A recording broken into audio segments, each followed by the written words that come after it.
Welcome to today's deep dive.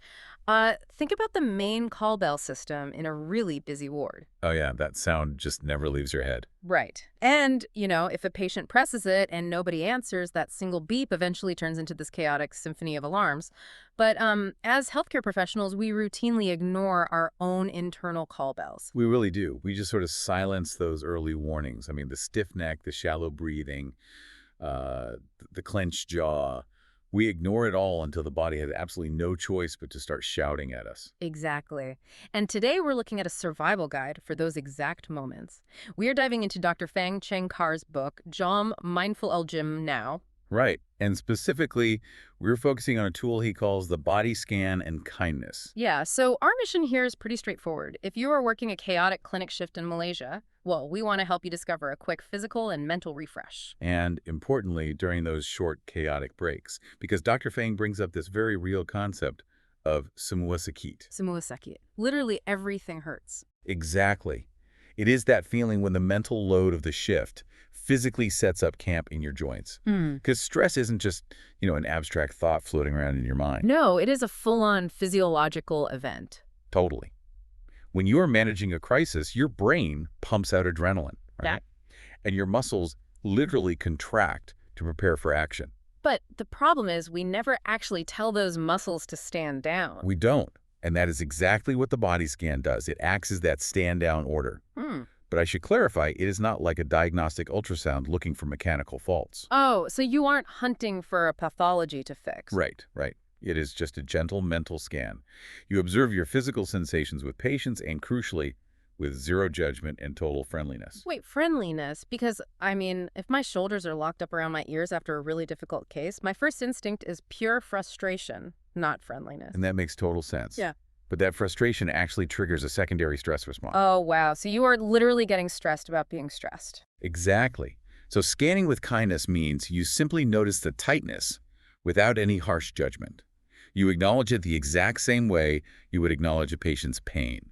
With validation instead of criticism. Yes, precisely. Okay, I get that in theory. But let me play devil's advocate for a second here. Go for it. If you have, say, 20 patients waiting outside the consultation door who actually has the time to lie down and scan their body, we cannot just drop to the floor of the ward. Well, you don't have to. I mean, a traditional body scan might take 40 minutes, but Dr. Fang adapts this for the actual reality of clinical work. So you can do it on the go. Yes, you do not need a quiet room. During a short pantry break, you can simply sit down, create a kind inner space, and focus entirely on your face and shoulders.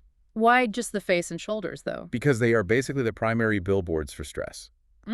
By consciously relaxing your jaw, softening your eyes and dropping your shoulders, you send immediate biofeedback to your brain. So you breathe soothing energy into those areas? Right. And you can silently whisper, relax to yourself. You are mechanically overriding the fight-or-flight loop. That makes perfect sense for a quick daytime reset. But what about when the shift ends? You finally get home, your body is exhausted, but your mind is still running like a massive traffic jam. Oh, I know that feeling well. That happens because your nervous system is still stuck in high gear. So, to transition to restful sleep, Dr. Fang introduces a technique called mindful body grounding. How does that one work? So you lie in bed, you actively acknowledge that the shift is officially over, and as you exhale, you make a soft she sound. Wait, making that specific she sound, is there a physiological reason for that, or is it just a psychological cue? Oh, it's highly physiological. Making that elongated sound forces you to purse your lips, which naturally slows down and extends your exhalation. Ah, and a prolonged exhale stimulates the vagus nerve. Exactly. The vagus nerve acts as the main brake pedal for your parasympathetic nervous system.